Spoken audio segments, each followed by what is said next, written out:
अजीब लगता है ये देख के कि भगवान से भी लोग रूठ के बैठे हैं। जिसे भगवान सारी दुनिया में चुन चुन के सिर्फ उन्हें ही दुख देता है, जैसे कि शायद भगवान को उन्हें ही सताने में मजा आता हो। पर ऐसा क्यों होता है?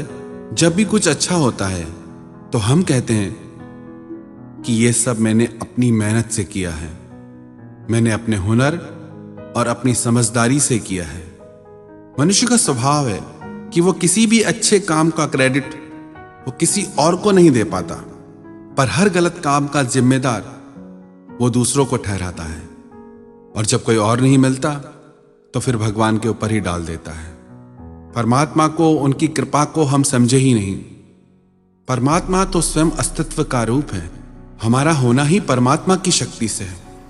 मेरा बोलना परमात्मा की शक्ति से, आपका सुनना परमात्मा की शक्ति से है। परमात्मा एक दिव्य ऊर्जा के रूप में है। लोग परमात्मा से प्रार्थनाएं करते हैं और जब पूरी नहीं होती तो शिकायतें करते हैं। कई लोग कहते हैं मैंने बहुत प्रार्थनाएं की पर भगवान नहीं सुनता। हमारी सबसे बड़ी गलती यह है कि हमने हमारी इच्छाओं को प्रार्थना मान लिया है। हमने हमारी मांगों को प्रार्थना का शब्द दे दिया है। परमात्मा के आगे मांगना प्रार्थना का एक अंग जरूर है, पर वो प्रार्थना नहीं है। प्रार्थना से कुछ प्राप्त नहीं होता, प्रार्थना में प्राप्त होता है। वास्तव में प्रेयर का अर्थ क्या है? प्रार्थना का अर्थ क्या है? जिसमें आपका दिल डूब जाए। प्रार्थना आपके हृदय को पवित्र कर देती है, दिव्य कर देती है। और पवित्र हृदय, दिव्य हृदय जो भी कार्य करता है वो जिंदगी में हमेशा खुशियां लेके आता है, अपने लिए भी दूसरों के लिए भी। प्रार्थना का अर्थ है कि जिसमें हमारी आत्मा डूब जाए, हम खो जाएं, हम मिट जाएं, जिसमें बाकी कुछ बचे ही नहीं पीछे। जब शबरी से भगवान राम मिले, शबरी को कुछ नहीं आता था, कोई प्रार्थना नहीं आती थी। भगवान राम को देख के उसकी आंखों से आंसू बहने लगे। राम शबरी की तरफ देखने लगे, शबरी श्री राम की तरफ देखने लगी। कितने ऋषि थे उस जंगल में जो संस्कृत में बनी हुई, विधि विधान से बनी हुई प्रार्थनाएं करते थे, तपस्या करते थे, पर सबको छोड़ के उस शबरी के पास आए। एक ही प्रार्थना करती थी, कब आओगे हे राम, तुम कब आओगे? सालों साल, एक दिन नहीं, 2 दिन नहीं, पूरा जीवन। ऐसा नहीं कि जिस दिन श्री राम आए उस दिन उसको प्रार्थना का फल मिला, नहीं, हर दिन उसे प्रार्थना का फल मिला। हर दिन उसे प्रार्थना से आनंद मिला। प्रार्थना के बाद आनंद मिलता है ऐसा नहीं है, प्रार्थना करते समय आनंद मिलता है। प्रार्थना में आनंद है। हमने प्रार्थना के अर्थों को अभी समझा ही नहीं है। हमने ये मान्यता बना रखी कि प्रार्थना करने से कुछ मिलेगा, पर हमें ये बात समझ नहीं आती कि प्रार्थना में होने से कुछ मिलेगा। ऐसा नहीं है कि प्रार्थना रास्ता है और हमारी इच्छाएं मंजिल है। प्रार्थना अपने आप में मंजिल है। एक प्रार्थना आपकी दिल की गहराइयों से निकलती है। प्रार्थना में आप अपना हृदय परमात्मा के आगे खोल के रख देते हैं। कई लोग पूछते हैं कि प्रार्थना में क्या बोले, कौन सी प्रार्थना करें? कौन सिखा सकता है आपको? आपके हृदय की बात आपको कोई और कैसे सिखा सकता है? इसलिए फिर लोग कहते हैं कि हम रोज प्रार्थना करते हैं, भगवान सुनता नहीं। शायद तुम्हें पता ही नहीं कि प्रार्थना कहते किसे हैं। हमारी हालत ऐसी है कि एक व्यक्ति रोज रेस्टोरेंट में जाता है, कि रोज पूरा मेन्यू कार्ड पढ़ता है, और फिर भी उसे शिकायत है कि मेरी भूख नहीं जाती, मेरा पेट नहीं भरता। कितना ही पढ़ते रहो, पानी पानी पानी, कितना ही मेन्यू कार्ड पढ़ते रहो, भूख मिटने वाली नहीं। भूख तब मिटेगी जो उस मेन्यू कार्ड में लिखा है वो आपके भीतर जाए। शब्द तो आपके मुंह से निकलते हैं, पर वो प्रार्थना आपके हृदय में नहीं जाती। जिस व्यक्ति के हृदय में प्रार्थना चली गई, उसकी जिंदगी पूरी तरह से बदल जाएगी। उसका हृदय पवित्र और दिव्य हो जाएगा। जिसका हृदय पवित्र और दिव्य है वो जो कार्य करेगा वो पवित्र और दिव्य होगा। वो जो कार्य करेगा वो पूरी सृष्टि में खुशियां लेके आएगा। और बहुत आसान है कह देना कि भगवान हमें दुख देता है, क्योंकि सब कुछ वही तो करता है, उसी की ही शक्ति से तो चल रहा है सब। पता नहीं क्यों हमें बातें समझ ही नहीं आती।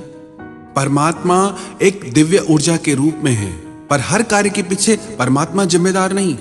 जैसे आपके पास चलने के लिए पैर हैं, उन पैरों से आप मंदिर जाएं, चर्च जाएं या शराब घर जाएं, वो मर्जी आपकी है, वो चुनाव आपका है। हाँ, ये सही है, हर कार्य होता ईश्वर की शक्ति से है, पर प्रत्येक व्यक्ति कर्म करने के लिए स्वतंत्र है। जैसे आपके घर में अग्नि की सुविधा गैस के रूप में है, अब उससे आप खाना बनाओ, आपकी मर्जी, या उससे अपना घर जला दो, वो भी आपकी मर्जी। हालांकि घर भी अग्नि ने जलाया, खाना भी अग्नि ने बनाया, पर चुनाव हमारा था कि अग्नि की शक्ति क्या करे। बिना अग्नि की शक्ति के न खाना बनेगा न घर जलेगा। अब यदि इसमें हम कहें कि इस अग्नि की वजह से मेरा घर जल गया, तो एक अर्थ में यह सही भी है और एक अर्थ में गलत भी है। याद रखना, परिस्थिति चाहे कैसी भी हो, हम हमेशा चुनाव करने में स्वतंत्र हैं। बहुत आसान होता है हर दुख की, हर गलत बात की जिम्मेदारी किसी और पे डाल देना। परमात्मा दुख नहीं देता। हमें तो शायद ये ठीक से पता भी नहीं कि परमात्मा है कौन, तभी कुछ भी बोलते हैं। लगता है कि शायद कोई ऐसे ही बैठा है ऊपर, सब चला रहा है। परमात्मा अस्तित्व का नाम है। आप भी परमात्मा की वजह से हैं। क्या आपको याद है दुनिया में आप कब आए, कैसे आए? जो कुछ भी आपको मिला है जिंदगी में, जो भी आपके अपने हैं, आपने मांगे? किससे मांगे? हम रोते हैं कोई चला गया हमारी जिंदगी से, पर जो हमारी जिंदगी में है वो कहां से आए? आप लेके आए साथ उन्हें? वो कुदरत की शक्ति है, परमात्मा की शक्ति है। परमात्मा को प्रकृति के रूप में जाने, कुदरत के रूप में जाने, शक्ति के रूप में जाने, अस्तित्व के रूप में जाने। नाम अलग अलग है, वही परमात्मा अपनी ही शक्ति से कभी सगुण रूप में भी प्रकट हो जाते हैं, जिन्हें हम भगवान कहते हैं। हर किसी की मान्यताएं अलग हैं, पर हमारा सृजन परमात्मा की शक्ति से होता है।